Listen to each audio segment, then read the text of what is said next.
Fala pessoal, eu sou Watson Aguiar e hoje nós vamos falar de um assunto bem antigo. Vocês com certeza conhecem o relato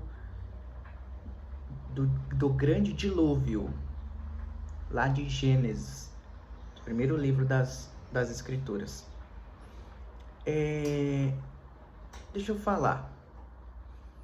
Bom, antigamente os críticos da história, eles falavam que a história de uma grande inundação era meio que uma falácia, um conto de fadas, não é? Algo que muito provavelmente nunca aconteceu.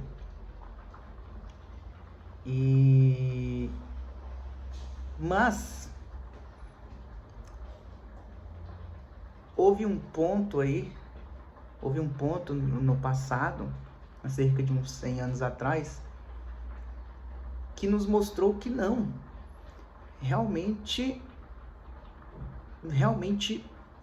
provavelmente ocorreu essa grande inundação. Sabe por quê? Porque a história que nós temos do dilúvio,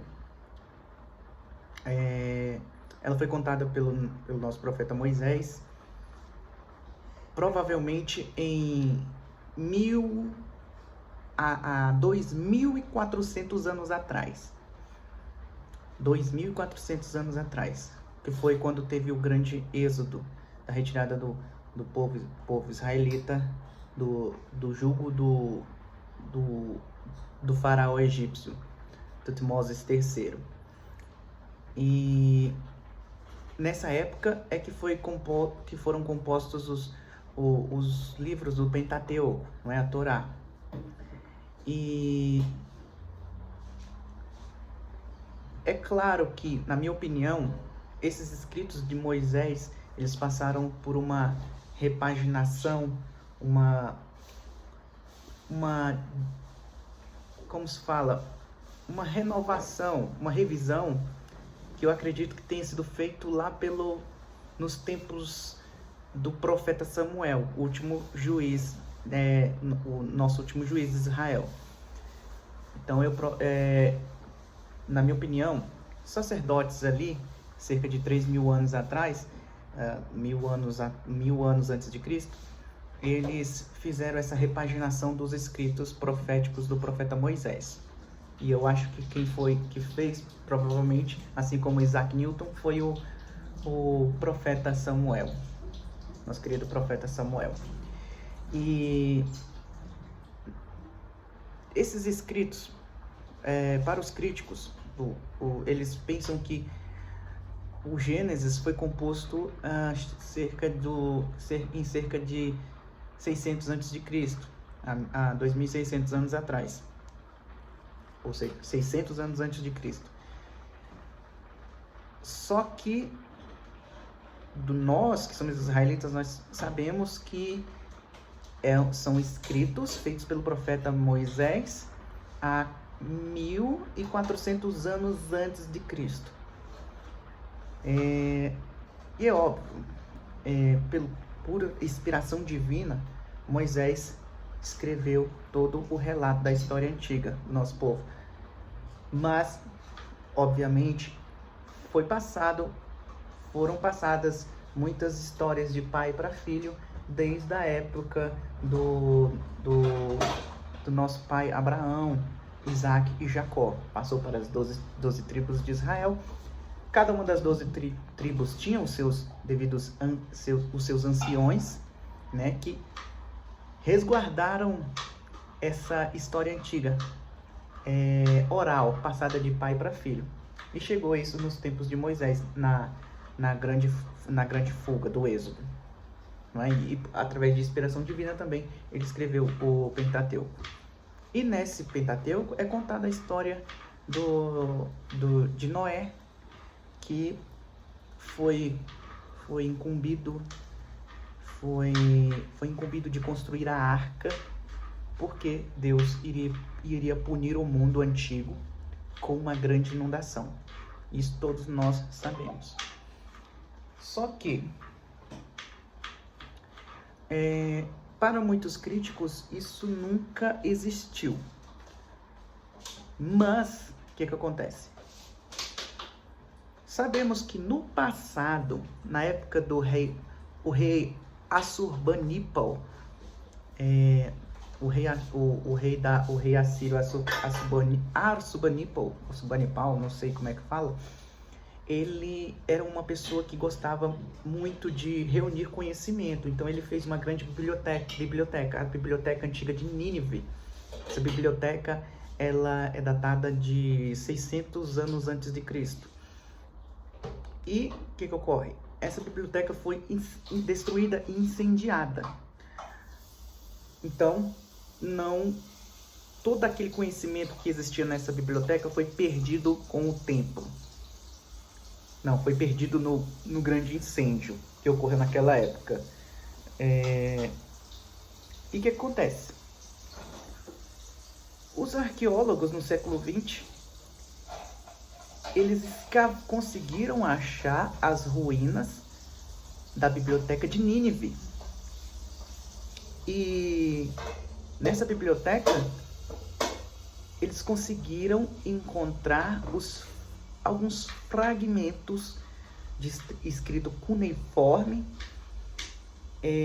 dessa Biblioteca de Nínive. Ótimo! E todo esse material, todas essas tabuinhas cuneiformes foram levadas para o museu. Até aí tudo bem. Mas, quando finalmente os arqueólogos e os estudiosos conseguiram traduzir essas tabuinhas cuneiformes, esses cilindros cuneiformes, eles se espantaram com uma coisa que estava escrito nesses escritos cuneiformes. Era uma epopeia, conhecido como Epopeia de Gilgamesh. Conta a história de um rei, Gilgamesh, que ele viveu... As tabuinhas cuneiformes eram da Biblioteca de Nínive, datada de 600 a.C., ou 2.600 anos atrás. Mas, na época dessa biblioteca, ela tinha esses exemplares de escrita cuneiforme, contando a história de Gilgamesh, mas Gilgamesh, a história dele foi muito mais além no passado. Foi há 2000. Ele provavelmente reinou em 2.800 a.C. Ou seja, comparado com hoje, reinou há 4.800 anos atrás. E nessa epopeia de Gilgamesh, contando a história desse rei Gilgamesh, um rei, assim, de proporções néflins, ele era muito alto, tem uma estátua dele segurando um leão. Para o Gilgamesh, um leão era do tamanho de um gato doméstico. É como se nós estivéssemos segurando um gatinho doméstico. Era o Gilgamesh segurando um leão. E esse rei era muito forte e ele teve o seu grande rival na época e eles lutaram pelo reino, depois ficaram amigos. E no decorrer da epopeia de Gilgamesh, ele decide buscar a imortalidade. Através de uma pessoa da época dele que tinha sobrevivido ao grande dilúvio. Exatamente. O Utnapishtim, eu esqueci o nome dele. Mas era uma pessoa que tinha sobrevivido do grande dilúvio. E Gilgamesh vai atrás dele para descobrir o segredo da imortalidade. E o que ocorre? Essa pessoa, deixa eu ver o nome dela aqui. Utnapishtim, que é a pessoa que tinha sobrevivido à grande inundação. essa pessoa, ela vai começando a contar como ele sobreviveu a essa grande inundação. E o que mais impressiona a todos é que nessa epopeia de Gilgamesh, quando o rei Gilgamesh vai conversar com esse Utnapishtim, sobrevivente de uma grande inundação que houve no passado, quando ele conta a história dessa grande inundação, ela é muito, mas muito parecida com o relato bíblico de Noé, o sobrevivente do dilúvio. É interessante porque quando os críticos diziam que isso nunca teria existido, e depois os arqueólogos descobrem as antigas ruínas da biblioteca de Nínive e encontram um relato que é o relato mais antigo da humanidade, que é esse relato de Gilgamesh. Nesse relato, Gilgamesh fala que houve uma grande inundação e que ele foi conversar com essa pessoa que sobreviveu à grande inundação. Então, parece que são histórias, assim, os nomes são diferentes do relato bíblico de Noé e o de Utnapishtim, mas assim, o que ocorre? Parece que eles estão contando algo em comum que testemunharam no passado. Então, assim, parece reforçar a história de que realmente houve uma grande inundação. Eu vou, através desse livro aqui, que eu já apresentei nos vídeos passados, eu vou ler o relato de Utnapishtim, sobrevivente do grande dilúvio, o grande dilúvio assírio, e eu vou fazer a comparação do texto dele, cuneiforme, né, com o texto da Bíblia, para nós vermos essa semelhança e descobrirmos que, se nós formos sempre investigar os escritos passados, os mais antigos da humanidade, nós sempre vamos chegar a um ponto em comum. Todos eles dizem que houve uma grande inundação, não é? E o que ocorre? Vamos ler aqui. Aí o que acontece? Chegando à ilha que vive Utnapishtim, Gilgamesh interroga-o sobre o mistério da vida. Utnapishtim conta-lhe que vivia em Shuruppak. Ele vivia na cidade de Shuruppak, esse Utnapishtim, e era um fiel adorador do deus Ea. Quando os deuses tomaram a resolução de exterminar a humanidade por meio de uma inundação, Ea avisou seu adorador Utnapishtim e deu-lhe a seguinte ordem, ou seja, no relato da Assíria, assim, muito antes do reino assírio, Gilgamesh ele vai até esse sobrevivente do dilúvio, Utnapishtim, e ele fala bem assim, que os deuses decidiram destruir a humanidade através da inundação. Só que o deus Ea vai até o seu servo Utnapishtim e lhe dá a seguinte ordem. Fala bem assim: homem de Shuruppak, que é o nome da cidade do Utnapishtim, filho de Ubarutu, destrói a tua casa, constrói um navio, abandona as riquezas, despreza os haveres, salva a vida. Introduze toda sorte de semente de vida no navio, do navio que deves construir. As medidas devem ser bem tomadas.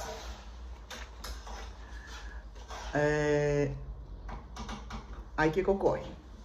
Mas vamos adentrar mais nas semelhanças entre o texto entre o relato de Utnapishtim e o de Noé.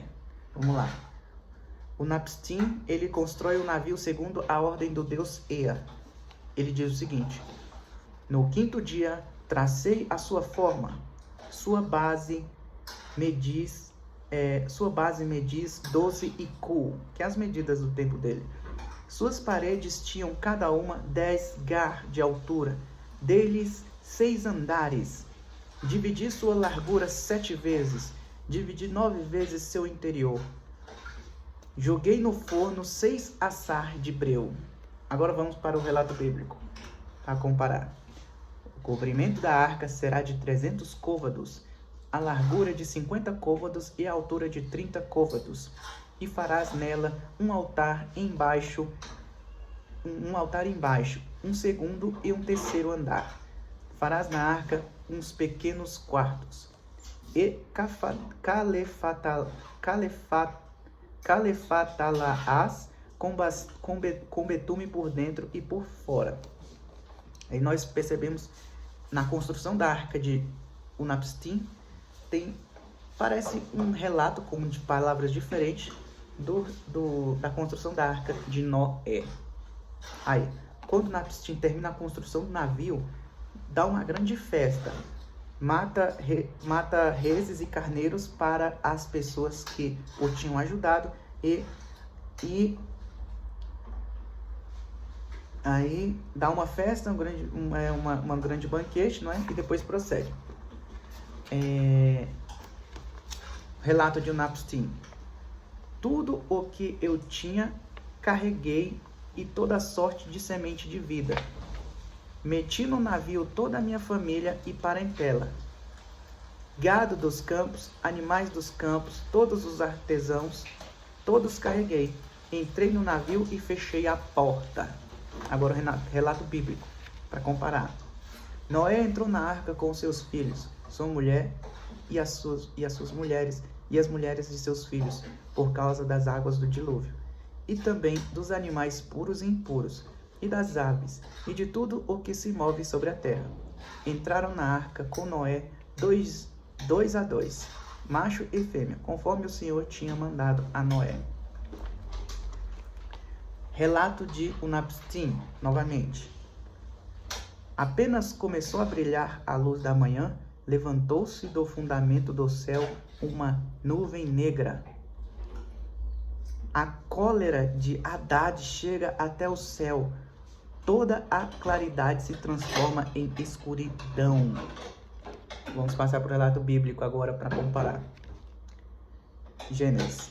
E o Senhor aí o fechou por fora, e passando os 7 dias, caíram sobre a terra as águas do dilúvio. Romperam-se todas as fontes do abismo, e abriram-se as cataratas do céu. Perceberam a semelhança que há entre o relato da epopeia de Gilgamesh e o relato bíblico da história de Noé? Aí, os deuses da Mesopotâmia enchem-se de terror ante a inundação e fogem para o céu mais alto do deus Anu. Antes de entrarem lá, agacham-se como cães, estão aflitos e abalados pela catástrofe e protestam humilhados e chorosos. Os deuses que haviam na época, segundo o Unapishtim, eles tomam sua forma e voltam ao céu. E lá eles voltam meio que humilhados pela catástrofe que estava acontecendo na terra.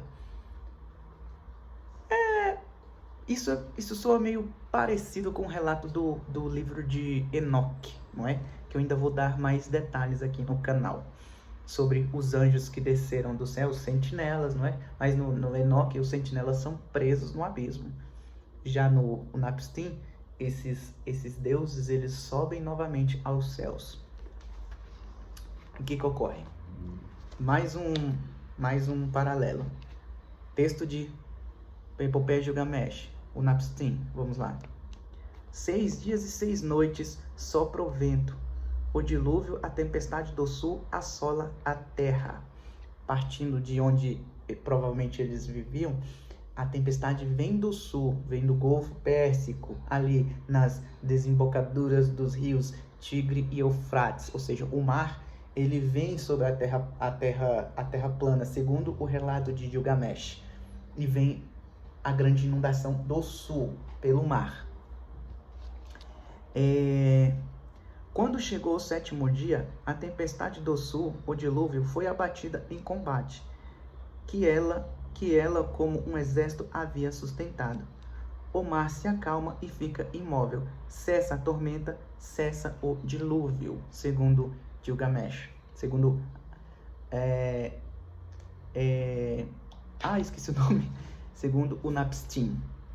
Agora, o relato do Gênesis, para comparar os dois, relato da Bíblia. E veio o grande dilúvio sobre a terra durante 40 dias, e as águas engrossaram prodigiosamente sobre a terra, e todos os mais elevados montes que há sobre todo o céu ficaram cobertos. Ora, lembrou-se Deus de Noé, e fez soprar um vento sobre a terra, e as águas diminuíram. Fecharam-se as portas do abismo e as cataratas do céu, e foram retiradas as chuvas do céu. E as águas, agitadas de uma parte para outra, retiraram-se de cima da terra e começaram a diminuir, depois de 150 dias. Voltando ao relato de Unapishtim. E toda a humanidade estava transformada em lodo, segundo a visão ocular de Unapishtim, que sobreviveu do dilúvio. E o chão ficou semelhante a um telhado. Ou seja, Unapishtim disse que após os deuses punirem a terra com a grande inundação, e ele ter sido salvo pelo deus Ea através do navio, assim que acabou, o que ele viu foram todos os seres humanos sepultados como lodo, ou seja, como se as camadas mais baixas dos rios, o limo, tivesse sepultados. E o chão ficou semelhante a um telhado. Toda a humanidade foi sepultada através dessa grande inundação. Que ocorre? Só lendo aqui o resto, diz assim, outras semelhanças de Unapishtim. Vamos ler aqui. Abri o respiradouro e a luz caiu no meu rosto. Quando ele saiu da arca, Unapishtim. Agora Noé diz: e tendo passado 40 dias, abriu Noé a janela que tinha feito na arca. Agora Unapishtim, vamos comparar. O navio pousou no Monte Nisir. O Monte Nisir prendeu o navio e não o deixou flutuar. Agora no relato bíblico. E tendo passado 40... E no sétimo mês, no 17º dia, pousou a arca sobre o Monte Ararat. Veja bem, o relato de Unapishtim diz que a arca dele, no relato dele, pousou sobre o Monte Nisir. Já o relato de Noé diz que a arca pousou sobre o Monte Ararat. Todo mundo sempre, eu vou falar aí nisso nos próximos vídeos, sempre houveram muitas histórias sobre os Montes Ararat. Inclusive, no relato de Joséfo, que escreveu um livro há 2000 anos atrás, ele diz que na época dele ainda tinha pessoas que arrancavam pedaços de um grande navio no topo do Monte Ararat, que fica ali entre a... Ver se dá para enxergar aqui. Vamos ver. Tem foco. Mais ou menos aqui, ó. Fica mais ou menos entre a Turquia, entre a Armênia e o Irã. Fica aqui a região. Não é só um, são vários, chamados de Montes Ararat. Foi aonde a Bíblia diz que a arca de Noé repousou. Mas, no relato de Unapishtim, diz que a arca dele repousou no Monte Nisir. Dá para procurar, eu não sei agora onde fica, vou ver um mapa depois, para ver se dá para a gente localizar esse Monte Nisir, ou se ele é o mesmo de Ararat. Mas fica a questão aí entre vocês. Será que eles estão falando da mesma coisa que aconteceu? Só que, vamos lá, vamos dizer assim, Noé sobreviveu da arca. E a humanidade descende dos seus filhos, Sem, Cã e Jafé, né? E eles se dividiram em grandes tribos que se espalharam pelo mundo. E através de relatos orais, ou, vamos dizer assim, da descendência de Sem, nós chegamos à história do dilúvio através de Noé. Mas assim, em relatos já modificados de outros povos que também descendem de Noé, em relatos modificados, será que a história que foi apresentada a eles foi essa de Unapishtim? Ou será que, ao mesmo tempo que Noé sobreviveu aqui, na Arca de Noé, será que em outro lugar Unapishtim também sobreviveu? Em uma outra arca que pousou sobre os montes de Si? Será que é isso? Porque assim, existe uma grande dúvida entre as pessoas sobre a questão dos gigantes, não é? Enoque diz que eles foram destruídos no dilúvio, antes do dilúvio. Mas pós-dilúvio, nós vemos os hebreus lutando contra o rei de Bazã, como é que era? O rei Og de Bazã, que tinha 4 metros de altura, que os hebreus se achavam como formiguinhas na frente deles, não é? Nós temos também Golias e os irmãos dele, homens de grandes estaturas, com 3 metros de altura, não é? E nós vemos outros relatos na história antiga de pessoas muito grandes, inclusive o rei Gilgamesh era muito grande. Por que esses tais gigantes ainda sobreviveram pós o dilúvio? Será que foram através de outras arcas, como essa de Unapishtim? Ou não? Será apenas uma história modificada da Arca de Noé? O que eu queria apresentar aqui para vocês é o seguinte: na história antiga, sempre há esses relatos de um grande dilúvio que destruiu a humanidade, não é? Isso nos dá a entender que, fora a história teórica que nos é apresentada através da ciência moderna, que é mais teoria do que realmente o fato, quando nós vamos para a história escrita dos povos do passado, eles sempre relatam que houve essa grande inundação. Então, na minha opinião, provavelmente houve sim, é claro, pela fé, houve sim o grande dilúvio. E a história de Noé é a verdadeira, que é a do nosso povo. Mas assim, falando assim, uma visão mais cética, na minha opinião, realmente houve uma grande inundação. Existem outros relatos de grandes inundações no passado que eu irei apresentar mais pra frente. Beleza, galera? Valeu! Tchau, tchau!